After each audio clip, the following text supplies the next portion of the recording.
Okay, so you've heard couchsurfing is awesome, but there's something about having to pay money. So is it worth it? What do you get for your money? And is there a way to get around it? We'll jump right in, starting now.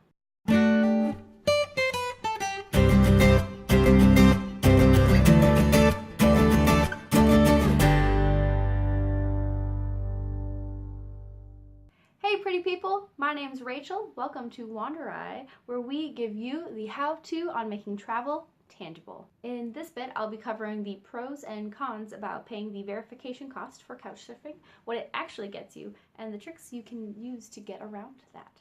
If you like what you hear and you want to keep up to date on more responsible travel tips, consider subscribing. One of these. Also, while you're watching, if you see something that you know that I've missed, feel free to comment below, teach me, teach everybody else, and let's all travel a little bit smarter. I'm going to cover things from the host perspective and from the surfer perspective, starting with the host side. What the verification cost gets you is it checks your phone number and your address to verify that it is real, and technically also checks that your bank account is real, since you pay them. The traditional thought process, and I quote, verification gives surfers a better peace of mind that their hosts live where they say they live. That is from the website itself. I did not make that up. My thought process is this is true, especially with some solo travelers. It can be a huge sigh of relief if they don't have to think about whether or not they're actually going to a real address. Some people will also search for hosts exclusively based on their verification status. However, the thing that couchsurfing cannot guarantee with a verification cost is that your host is actually a good person.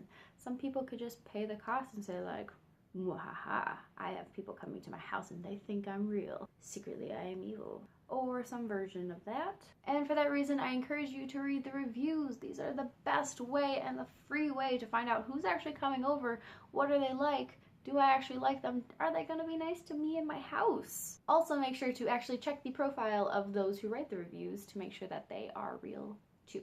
Fun fact, if you host a guest, and that means they request, you accept, and they actually stay, and you both write references, then you get 3 months free verification registration level with Couchsurfing. They want to reward you because you helped their program function well. I actually didn't realize this when I started hosting, and I was like, I've got that little green check mark which indicates that I'm verified, but I've never given them money, so I thought, are you secretly billing me?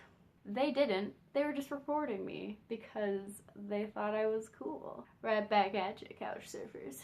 And you can keep collecting these free verification statuses in 3-month increments until you hit 12-month max, at which point you would have to use at least some of your months. Now, from the surfer's perspective, what the verification cost actually gets you is all the same stuff, phone number, address, checking all that, but you get to send an unlimited number of requests. If you are not verified, you only get 10 requests per month, and you have to choose very wisely. The traditional thought process is people are more likely to host you if you went through the additional step to get verified. My thought process. When a surfer is requesting to stay with me, verification is more of an added bonus. It's kind of just like, okay, well, cool. Now what does the rest of their profile say? Because the fact that you were willing to pay money didn't really tell me who you are and if I want you to come over. A genuine hello, a detailed profile, and solid references are really what's going to get you hosted over merely verification status. Shameless plug, if you want to know what a good hello looks like, I have another video on that, and I think the link will be here. As somebody that processes a lot of hellos, I know for sure what a good one doesn't look like, or what a great one does.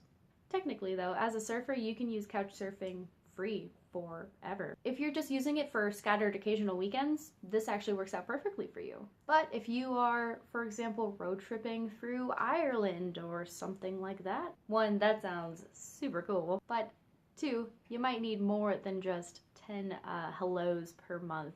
However, if you flash back and you remember, there is a way to get that verification status for free. So to be a really good surfer, you should just host. It's also an added bonus because as both a host and a surfer, I'm most likely to host a surfer who also hosts. By hosting, even if your secret intention is to just make your surfing experience easier, you're paying it forward, and that is what this company is about.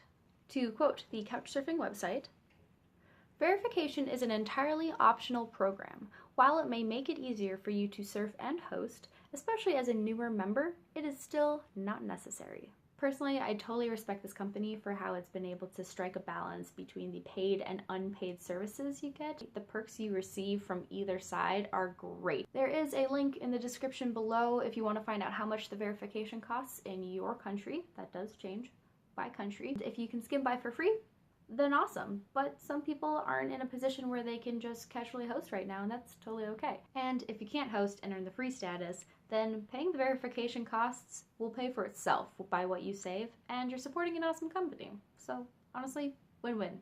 There you have it. I'm Rachel, this is Wanderye, and we'll see you next time.